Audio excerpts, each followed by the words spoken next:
kanda subscribe wowe ugeze hano bwa mbere, ubundi ujye ubona amakuru meza agezweho kandi y'ingenzi utarukwiriye gucikwa. Ni Claude nk'ibisanzwe, kanda subscribe ubundi tujye tubana. Wowe uhageze bwa mbere nawe uhamenyereye, nguhaye ikaze. Nanone kanda like, share na comment, ubundi tubane muri ibi biganiro. Ambasaderi Olivier Nduhungirehe yagaragaje ko M23 ariyo iri kurwana mu gihe RDC tsimbaraye ku Rwanda.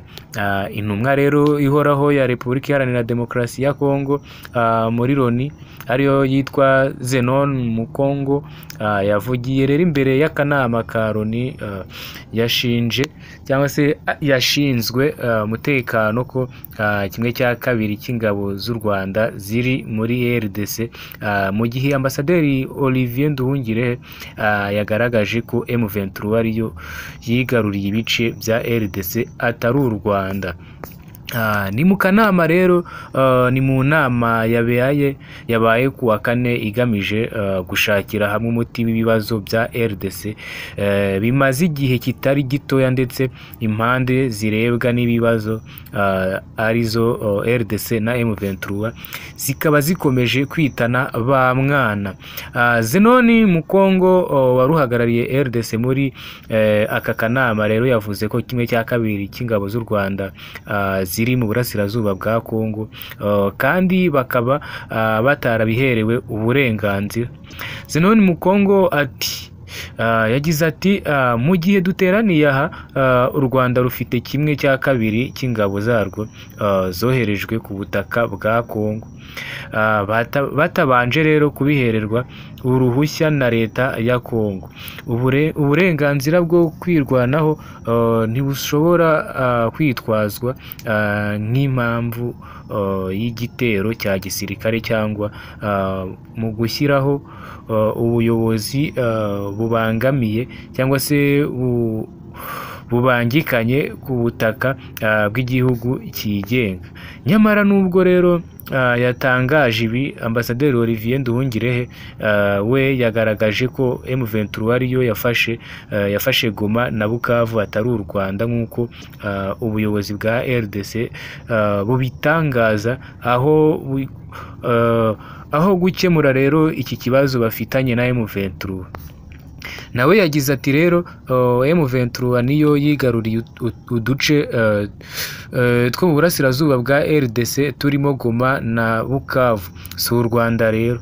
Impamvu nuko nta duce two mu burasirazuba bwa RDC u Rwanda twafashe ingamba z'ubwirinzi ku rwego rwo guhangana rero n'iki kibazo gusa, nta kindi.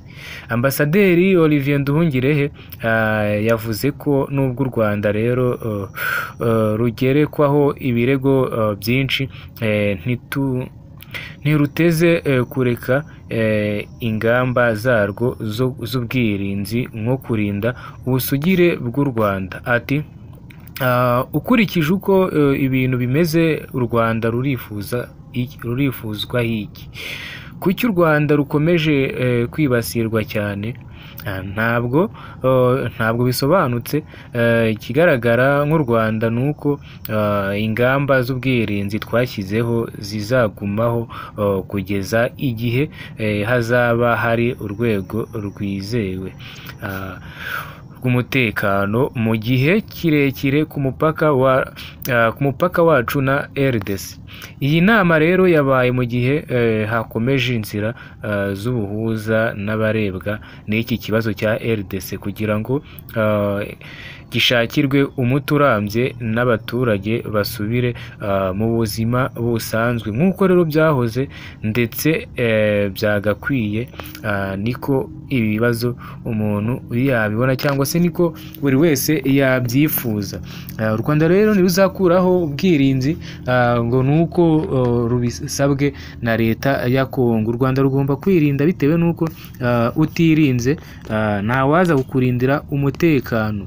Yari Claude nk'ibisanzwe, kanda subscribe wowe wageze bwa mbere, kandi nawe hasanzwe like, share, comment, ubundi tujye tubana umunsi ku munsi.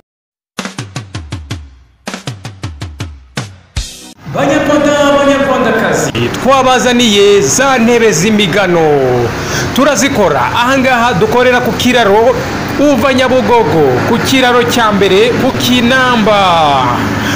Ku bindi bisobanuro waduhamagara kuri 0788444088. Kaze muri Bambo.